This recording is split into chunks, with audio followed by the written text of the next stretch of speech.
Attorney Lenore. My partner and I have been married for 13 years and we're thinking about getting a divorce. We're not sure, so we're thinking about marriage counseling.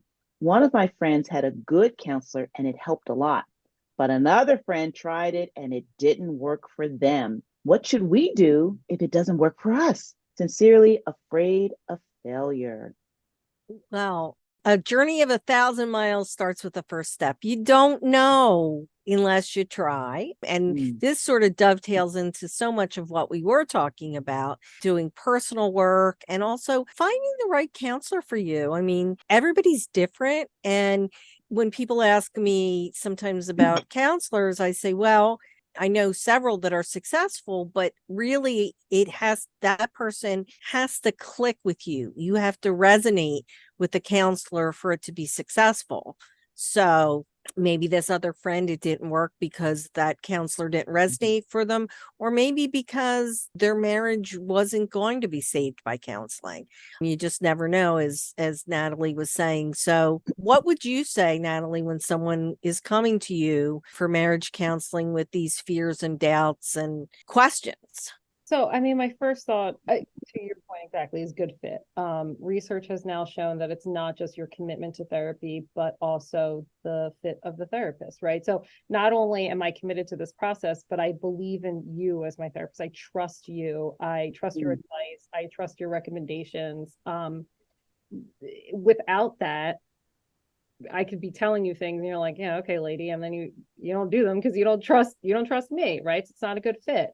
Um, I think that there are certain things to consider when choosing someone. I think having a consult, making sure you and your partner are present for it.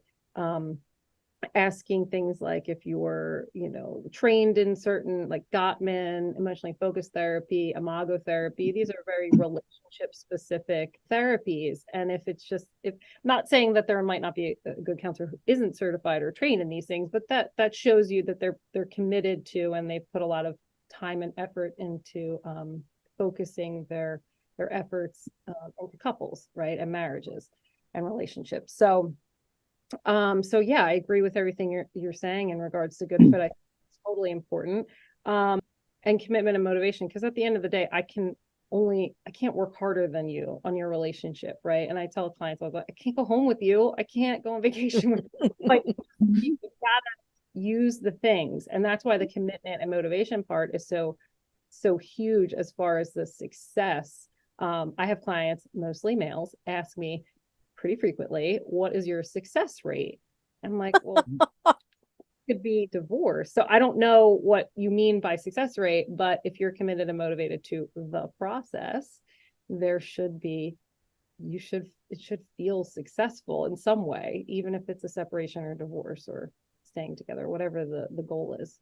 Well, what do you say, Natalie, to a couple where one might feel Natalie is just so on my husband's side? She really keeps favoring him and she's picking on me. Like, how do you have those kinds of experiences? I've tried so hard not to. That is a huge, I would say that's one of my main focuses in my office, which is a non-judgmental space where we can say what we need to say. It's like a tree of trust or something, where Mm, I don't have skin in this game. There's no reason for me to be biased. And so I build the rapport so that they know and understand that someday I am going to pick on you. And then I'm going to pick on her too. And then I'm going to pick on mm, you again. And then I'm going to pick on mhm, her. mhm. I actually had a client today that said, I'm never validated in this room. And I said, really? Would you like me to tell you all the ways I've been validating you? Do you know what I mean? Like, it's like Mm, I have the trust in myself, which maybe I have not gotten the feedback that I shouldn't have this trust, but I have the trust in myself that I'm being open-minded and I'm trying to hear both of you. And I just see myself as like a filter, right? mm, She starts talking, I listen, I validate her experience. I go, okay, can you hear her? Can you validate that experience? Do you understand? Okay, now, okay, he's talking. Okay, can you validate that experience? So in my opinion, it's slowing down time because we don't get to do that in the real world.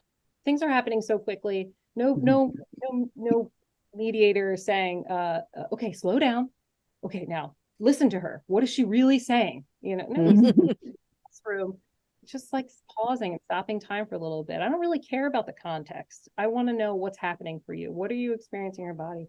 How can this person validate you? How can you be understood and really be heard so that you can make a really like a conscious choice from that point forward. What you do with that is up to you. Yeah. So, does it matter the licensure of the therapist? Because if the therapist is a therapist in biofeedback, is that the therapist we should go to for marriage counseling? Well, so that would be a certification. So licensure versus being certified or trained in something is different. So Okay. as far as I'm a licensed professional counselor, there are licensed social workers, there are LMFTs, which are licensed marriage and family therapists. I'm sure I'm missing something in there too, or a psychologist. Some psychiatrists do talk therapy. We're all counselors. We're trained to see really any type of couple or individual. But when you start niching, right, and having specialties and getting trainings and certifications, right, I wouldn't expect you to go to a someone who's trained in, CBT for anxiety and depression, and that's your marriage counselor, right? Because they may be effective. That's, I'm not, but typically we want to know that they have all the right, I don't know, all the right tools, right? But again, I don't really think that means that they couldn't, because many therapists can. It's not about I don't know if it's always about the ability. To your point, I think or to Lenore's point, I think it's more about fit and knowing at any time, like if it's not working, your therapist should be open to hearing direct feedback and not, or being able to hear what you have to say and say, maybe it's not a good fit. Let me find you someone else, or let me help you in that process. Like I'm not here for my ego. I'm here to help them. Right. So yeah. And I think one thing I want to touch on too, with this question about counseling before divorce, we touched upon discernment counseling, and maybe give your listeners just a little feedback on what discernment counseling really is, because many people haven't heard about it. Well, please, like, I have a very general idea, but I know that you understand it and do discernment counseling. So please explain that, because I think it's a wonderful tool. Yeah, so it's a little bit different of a process where when I see clients for couples counseling, we typically always meet the three of us, because I think it's very important, even if I'm only talking to one of my clients in the session, that the other person's there to witness it, that they're there to hear, they're there to listen, they're there to see how I would talk to their partner in a time like this. So I think it's very important. I think we can heal through being together in the process. With discernment counseling, we meet as a couple initially, but then we kind of break off into individual counseling for a session or two to really understand what's going on for the individual and why they're discerning whether or not they should be continuing in the relationship, right? And that helps me recommend or give feedback when we meet back together and say, yeah, after hearing this, my recommendation is that you're a good candidate for mediation, or that we should maybe go to a co-parenting person, or we should do individual therapy before we make any decisions.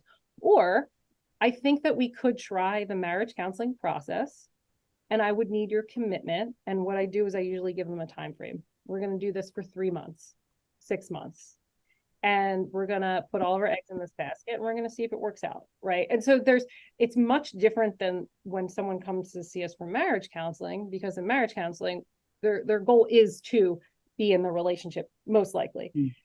Discernment counseling, they're being very upfront about how they feel in the relationship and whether or not they're going to be able to stay in it. And so we take the time to kind of break down those feelings with the professional to understand maybe it is time to move on, or maybe there's a chance to stay. And so it's just a different process. Yeah, that's wonderful.